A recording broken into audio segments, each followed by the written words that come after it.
semuanya, kembali lagi di channel Halo Mupi. Setelah beberapa bulan tidak upload, akhirnya Mimin kembali lagi. Tanpa berlama-lama, kali ini Mimin akan membahas salah satu film yang sudah lama Mimin tunggu-tunggu berjudul Predator Badlands. Menariknya, film ini bukan hanya soal perburuan seperti biasanya pada film Predator. Di sini kita akan melihat sisi Predator yang berbeda. Penasaran bagaimana keseruan alur cerita filmnya? Langsung saja kita mulai. Film dibuka dengan sebuah pertarungan sengit antara dua predator. Di balik duel brutal tersebut, terungkap bahwa mereka sebenarnya adalah kakak beradik. Pertarungan ini bukan sekedar adu kekuatan, melainkan sebuah ujian bagi sang adik yang selama ini dikenal sebagai predator terlemah di klannya. Meski terus dipandang rendah, sang adik tidak menyerah. Ia berusaha sekuat tenaga melawan kakaknya, menahan setiap serangan yang datang. Lewat pertarungan ini, ia ingin membuktikan jati dirinya, menunjukkan bahwa dirinya juga pantas dihormati dan layak mendapatkan hak untuk bergabung lebih dalam ke dalam klan Predator.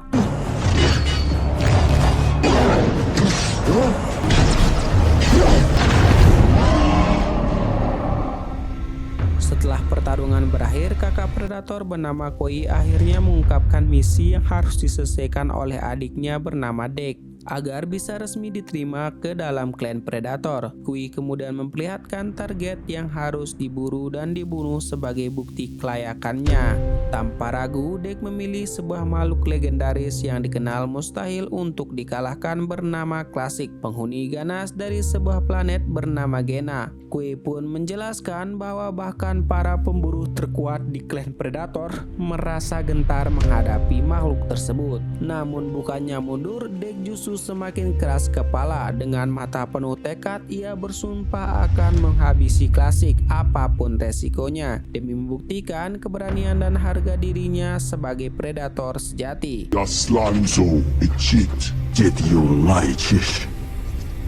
Setelah keputusan itu dibuat, tiba-tiba muncul sosok paling dihormati dalam klan Predator, yaitu ayah mereka, sang pemimpin tertinggi klan. Kehadirannya begitu kuat dan mengintimidasi, membuat suasana sedikit hening. Tanpa ragu, Dek segera memberi hormat dan melukai sedikit tangannya sebagai simbol kesetiaan dan kesiapan dirinya untuk pergi berburu dan menjadi predator sejati. Namun ternyata tujuan kedatangan sang ayah bukan untuk memberi restu. Sebaliknya, ia datang untuk menghabisi Dek. Sebagai pemimpin besar klan Predator, ia merasa dipermalukan karena memiliki anak yang dikenal sebagai predator cupu alias lemah.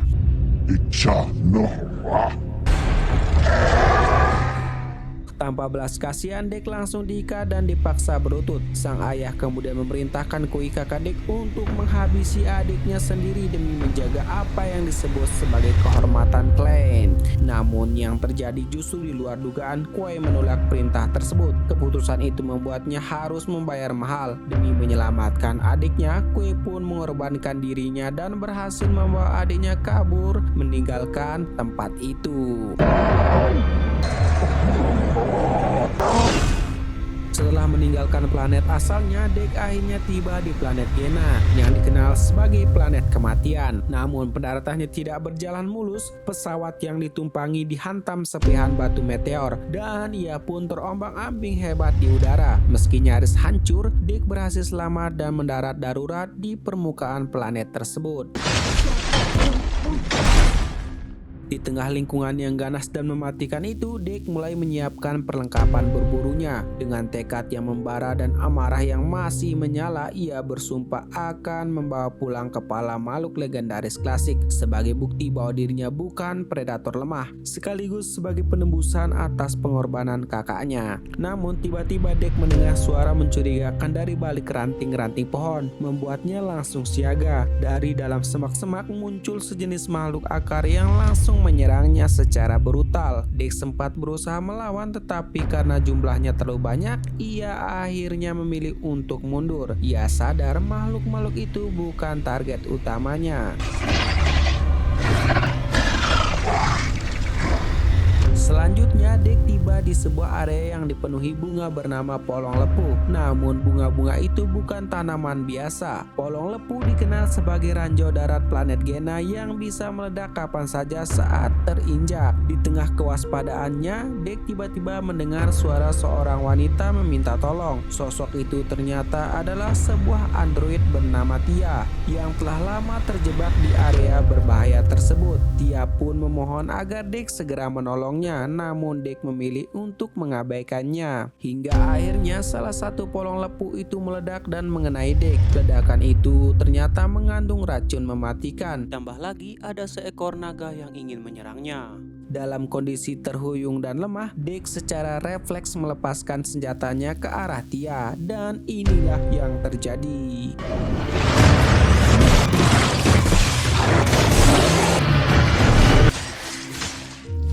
Setelah kejadian itu, Tia mengajak Dek untuk bekerja sama. Ia meminta bantuan Dek untuk mencari kembali bagian kakinya yang hilang. Sebagai imbalannya, Tia berjanji akan mengungkap lokasi klasik, bahkan membantu Dek untuk mengalahkan makhluk legendaris tersebut. Mendengar tawaran itu, Dek akhirnya menyetujuinya. Tanpa banyak kata, keduanya pun memutuskan untuk bekerja sama. Dalam perjalanan mereka, Dek dan Tia melewati sebuah sungai berbahaya. Di tempat itulah mereka bertemu dengan lintah darah, sejenis makhluk mematikan yang dikenal beracun dan mampu membuat tubuh meleleh hanya melalui semburan sporanya. Situasi pun berubah menjadi sangat genting, namun dengan kecerdikan Tia, mereka berhasil lolos dari ancaman tersebut dengan mengalihkan perhatian lintah darah, memberinya makanan kesukaannya hingga makhluk itu menjauh. Kemudian malam itu Dek dan Tia memutuskan untuk beristirahat di sebuah gua. Saat suasana mulai tenang dan gelap menyelimuti planet Gena, Tia perlahan menceritakan kisah masa lalunya. Ia menjelaskan bahwa dirinya tidak datang ke planet itu sendirian. Tia tiba bersama seorang android lainnya bernama Tessa. Namun tampaknya Tessa berhasil diselamatkan lebih dulu oleh perusahaan William Yutani. Sementara Tia justru ditinggalkan dan terjebak sendirian di planet itu.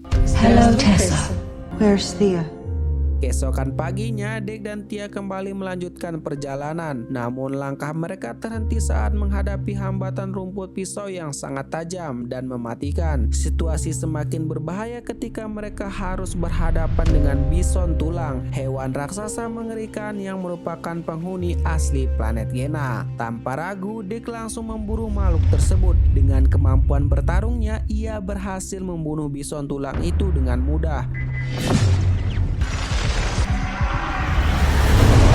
Namun ancaman belum berakhir. Tiba-tiba mereka hampir dimangsa oleh serangga Luna yang muncul secara mendadak. Di saat genting itu muncul seekor makhluk kecil bernama Bud yang secara tak terduga berhasil menyelamatkan mereka berdua. Sayangnya karena tindakan itu, Bud justru hampir menjadi mangsa serangga Luna. Beruntung Dek datang tepat waktu. Dengan pedang di tangannya, ia mengayunkan serangan mematikan ke arah kepala serangga tersebut, dan seketika itu juga serangga Luna pun tebis.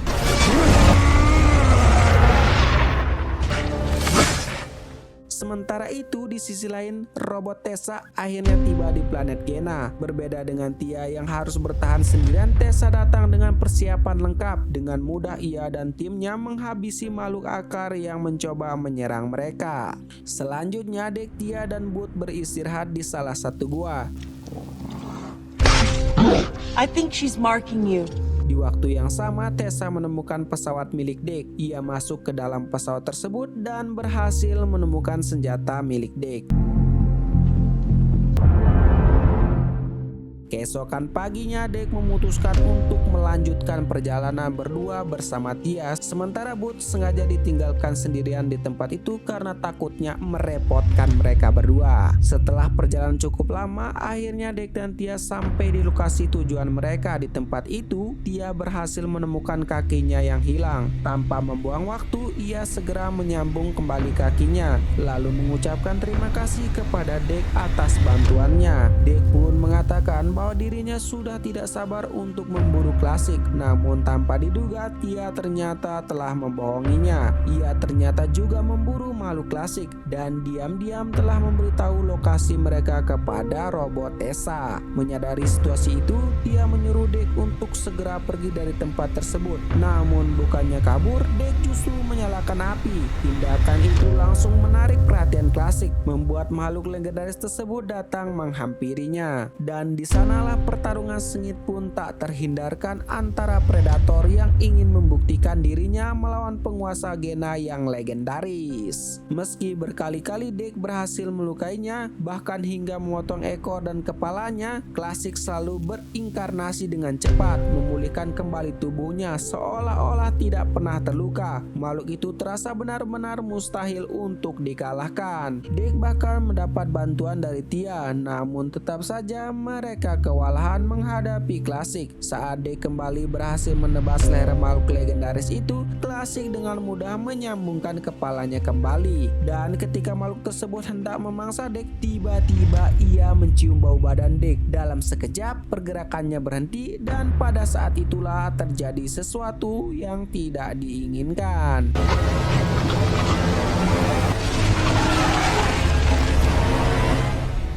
Setelah kejadian itu, Tessa membawa Dek dan Tia menuju markas. Di tengah perjalanan, Tessa mulai meneliti tubuh Dek, berniat menjadikan bahan penelitian untuk pengembangan manusia. Melihat hal tersebut, Tia berusaha menghentikannya karena tindakan itu jelas bukan bagian dari misi mereka. Dek tampak kesakitan dan tanpa ragu Tia langsung menghentikan Tessa. Tessa dengan dingin mengatakan bahwa ia hanya menjalankan perintah. Mendengar hal itu, Tia menegaskan bahwa mereka bisa menjadi lebih dari sekedar robot yang hanya mengikuti perintah. Mereka juga memiliki perasaan empati dan kasih sayang. Tia pun menyebut bahwa mereka adalah saudara layaknya seperti manusia. Namun Tessa menolak semua itu. Ia menjelaskan bahwa kedatangannya ke planet Gena bukan untuk menyelamatkan Tia. Menurutnya, yang lemah memang harus dibun-bun dan ia sama sekali tidak menganggap Tia sebagai temannya alias saudaranya. Mendengar perkataan itu, Tia hanya terdiam. Tak lama kemudian ia langsung menolong Dek untuk kabur dari kendaraan tersebut.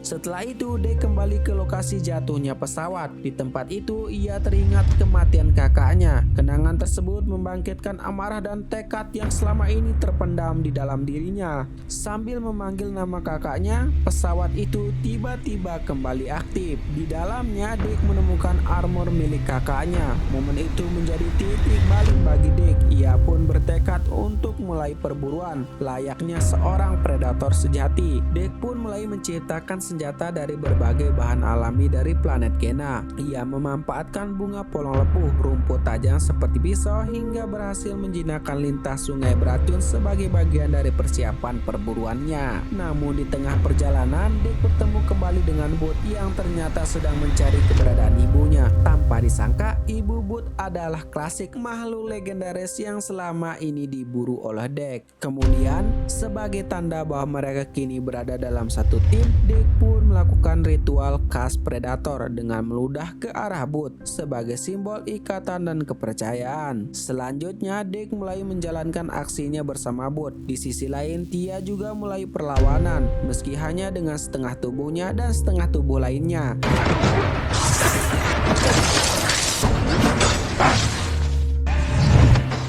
Setelah berhasil mengalahkan mereka, dia terkejut ketika melihat Dek datang menyelamatkannya bersama Bud. Dek kemudian menjelaskan kepada Tia kebenaran yang mengejutkan. Ia mengatakan bahwa Bud adalah anak Klasik dan tujuan mereka kali ini bukan lagi untuk memburu makhluk legendaris itu, melainkan untuk menyelamatkannya. Misi pun resmi dimulai. Dek sengaja memancing para robot agar berkumpul di satu titik karena ia telah menyiapkan strategi khusus untuk menghabisi mereka sekaligus, dan inilah aksinya.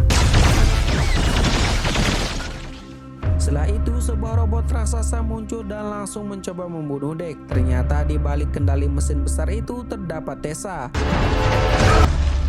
Sementara itu, dan Tia berusaha menyelamatkan Klasik dari ancaman para robot. Di sisi lain, Dek tiba-tiba menghilang dari pandangan Tessa, dan pada saat itulah sesuatu yang tak terduga pun terjadi.